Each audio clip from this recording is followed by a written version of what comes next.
Good to see you all in person.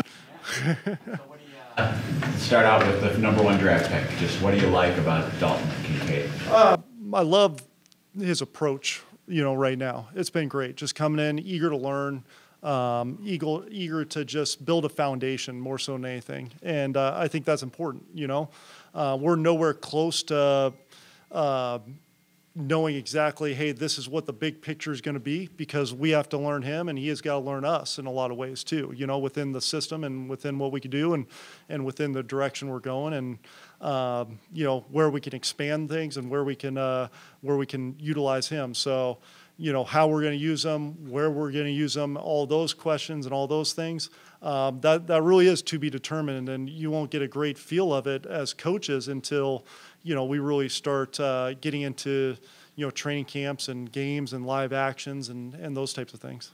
What do you think of your middle of the field problem at the end of last season? Yeah, I mean, I think you're always looking to attack, all areas of the field, and I think that's something you definitely want to continue to do. I think that's something that is a important piece to to an offense, to make sure we're not being one-dimensional in any way, and making sure that we can attack different areas of the field as much as possible. So I think that there was a lot of good in that last year in a lot of ways, and we'll continue to try to grow on that and continue to try to make sure that we're keeping a defense off balance on how we're attacking them. What would you like about Damian Harris, how he fits into your scheme, and also just a follow-up with Latavius Murray, same question? Yeah, I think both those guys provide a physical nature to them, with still the ability to create big plays with their speed, and I think I'm excited to see them. I think there's a lot of excitement when you get those new types of pieces, and trying to figure out how to blend those together with the pieces that you already have, and I think they're as important to that as any other guy we've acquired and is new to our offense. So I'm excited about those guys and that competition in that room. I think we got a really good room right there between the guys that we've had there and then the guys that we've brought in, and both those guys I think are going to be really competing for those different spots and those different opportunities. I'm really excited about them.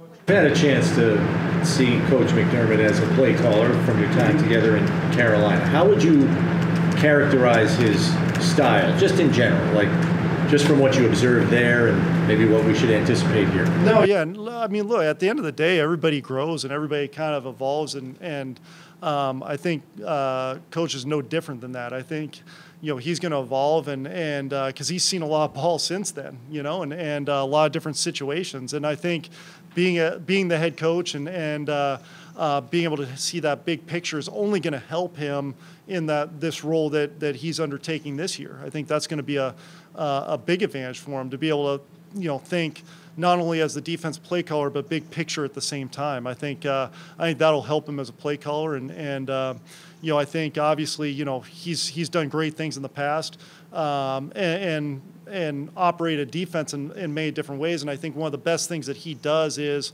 when you look at his time, whether it's back in Philadelphia or his time in Carolina or here, it's always adapted to the type of personnel that he's had. And he's always grown and really kind of done a great job of saying, hey, we've got, this skill set that's, that we could build around or this skill set that we could build around. He's constantly looking to grow and adapt his defense based off of what he has.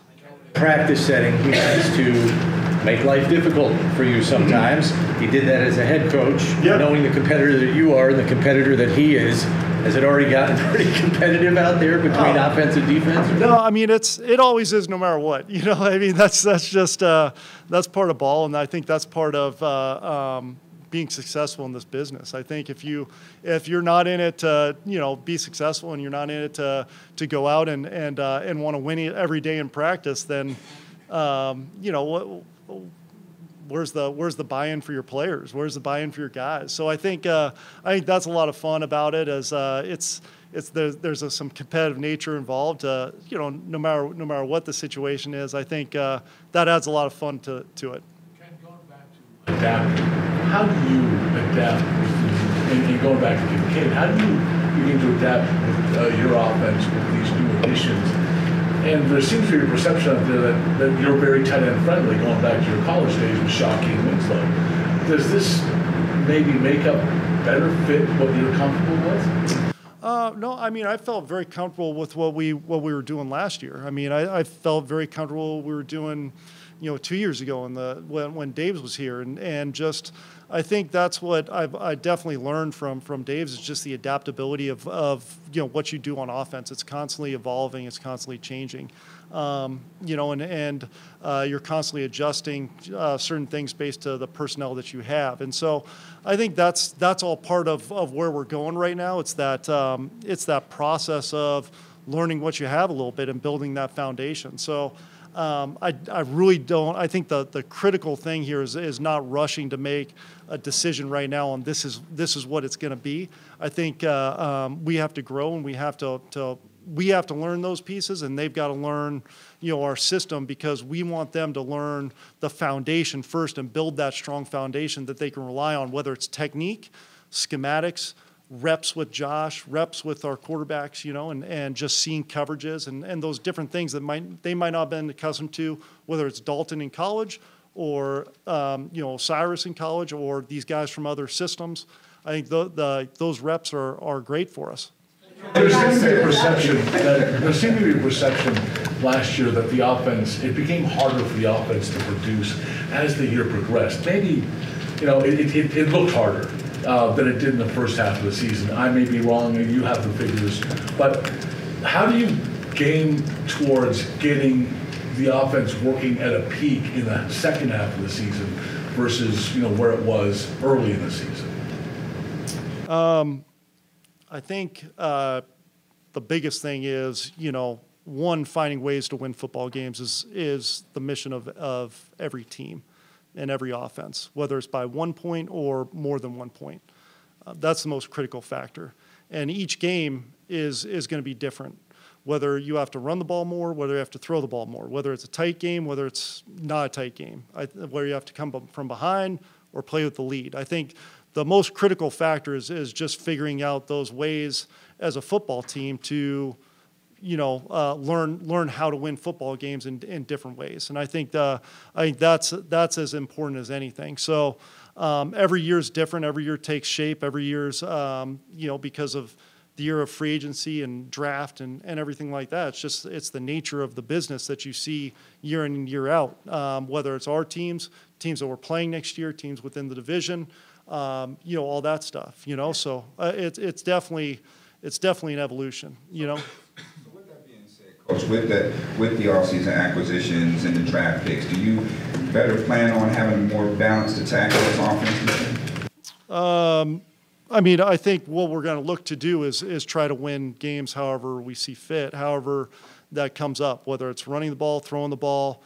That's never going to change in philosophically for us and what we're going to do. You know, you want to attack defenses in as many different ways as possible. And, you know, I think that something we pride ourselves on is, yes, being able to run the ball, being able to throw the ball and do those different things. I don't think you really saw, you know, stretches, you know, throughout the year last year where we weren't a multifaceted offense that's able to attack in different ways. And you have the necessary weapons to fix the issues that you had in the red zone last year.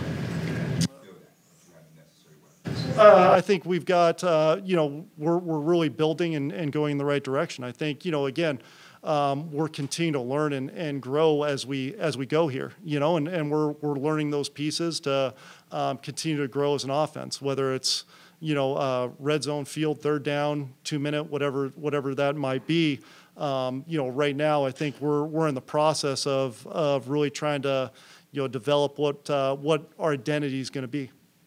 Talk about growing and evolving. You've used that phrase a few times. Your off season, how did you look at it from personal standpoint and the way you coached last year, do you look back, is it scheme that you look at? Do you look at some of your own processes and say, in the season, that's maybe tough to change? Do you look at it that way when you're doing self-scouting? That's a great question. I think you look at it in multiple different ways. One, I think that we really pride ourselves on and pride ourselves in offense on is one is the fact that, we really feel like we take the identity of what this city, what this organization, what Western New York's all about. And that's we're going to come out and we're going to grind, and we're going to work hard, and we're going to, no matter what, if we get punched, we're going to come back swinging, the next game, the next whatever, and I think that's what, the Buffalo area, the Western New York, what our fans, what, Bills Mafia is all about. I mean, everybody out there has been at some point, gotten punched, gotten their nose bloodied, and that's what I love about this area. It's an area that doesn't quit. It's an area that just continues to find a way. And I think, we'd want to do everything in our power to make sure we're embodying that, and that's what we want to be about. So I think that's one thing. I think that you really look at, and you want to make sure that you're embodying in your players. The other thing you look at is, yes, you look at what you did. You go back and, you go through a process with your coaching staff and then on your own as a coordinator and say, okay, in this situation, do I like what we're doing here? Do I think this was effective? Do I like what we did in this game plan? Do I think that we were too aggressive in this situation, or were we not aggressive enough? All those different scenarios you want to go back and evaluate and learn from. Yes. When you're sitting in that draft room and Kincaid's name is the guy that's going to come up for you and they're going to make the pick, are you immediately thinking, after I'm sure you watched a bunch of his tape before the draft, are you thinking this is a guy that we could really use in that Kelsey type of role, that he's just a different slot receiver than you had little short guys like Beasley and McKenzie? Are you thinking that in the draft room, like this is a piece I could really do something with? I think as part of the evaluation process, you're constantly trying to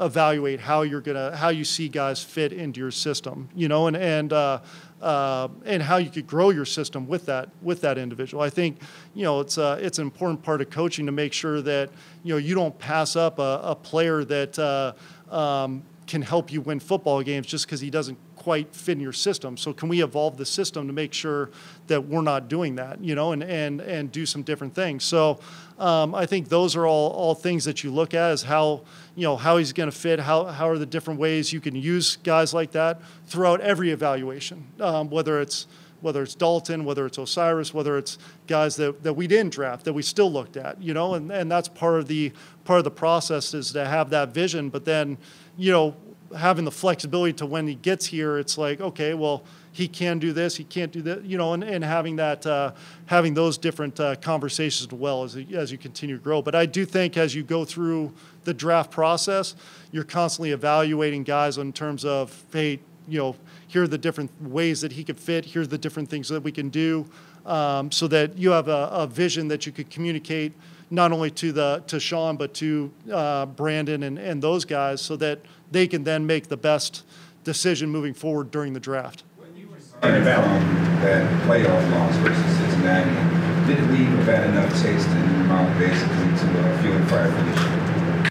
I mean, I think every year that you've finished a season and it doesn't finish the way you want to, you're always motivated for the next year. So I think that's always the case. I think that's what I love about this group is it's a motivated group. It's a group that definitely wants to come out and has been eager and chomping at the bit to start getting to work and getting back out there. And and again, I think that's what we try to embody. We try to embody that mentality that I feel like this area, this fan base, this region has, is of, no matter what happens, we're going to come back out and keep fighting. We're going to keep swinging no matter what, and that's what we're going to do. That's all we know. That's all I know. And that's all that I want my guys to know.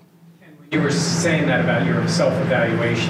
How does that process work? Are you running that by somebody else? Is that you during your off time?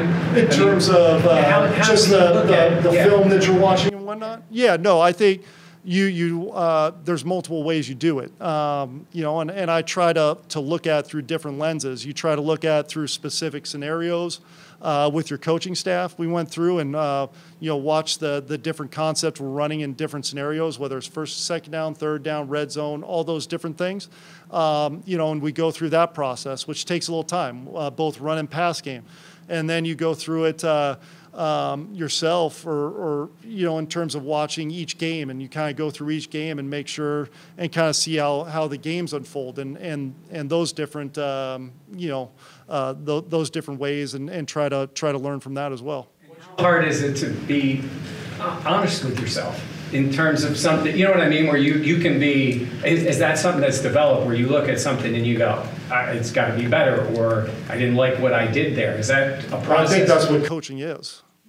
Coaching is being honest not only with your players but yourself, and making sure that, if you didn't like something, and there was times where it's like, okay, we could probably, get away from what we were doing here at this, whether it's a play or whatever, and kind of get to something else. And, and I think you look at those things, whether it was via efficiency, whether it was via, success rate or anything like that, and look at it and evaluate it. And if it's not something that fits our personnel, fits our identity, then, we're not going to run as much. If it is, then we're going to continue to grow. But I think those are things that every coach looks at and is honest with themselves. And I think at least that's something we pride ourselves on, and we'll continue to do that. That's an ongoing process, throughout the year and throughout whether it's during the year or throughout the rest of this offseason. What's your perception of the self-awareness that we've seen?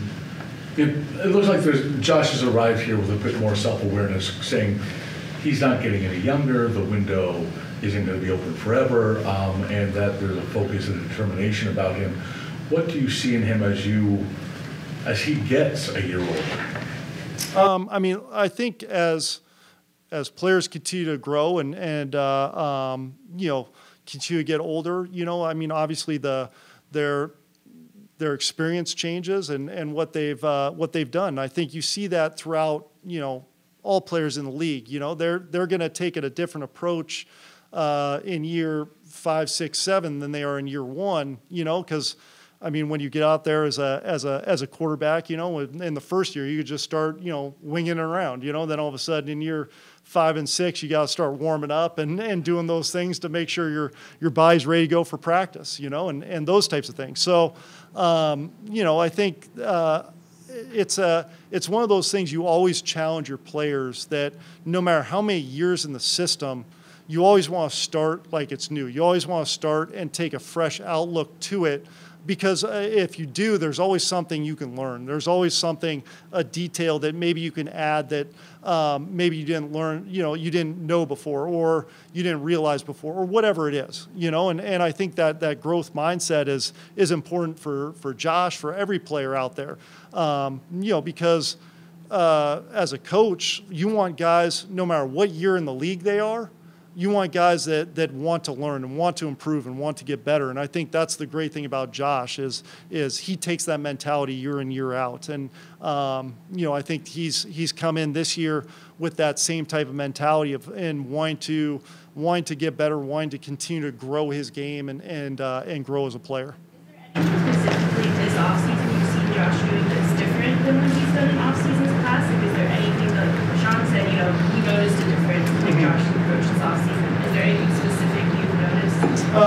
I think it's been great kind of getting the OTAs and those things back together, because now, you can kind of sit down and in that time frame and have those conversations about, hey, here's what I was thinking in this scenario, and then that feedback of what were you thinking, where, and that those types of conversations, and just, getting down to, hey, what did you see? What did you, what were you thinking in those different areas? And those types of conversations I think are great to have with him, and because as a play caller, you want to be on the same page as a quarterback. And I think when we go back and look at it, a lot of the times we really were.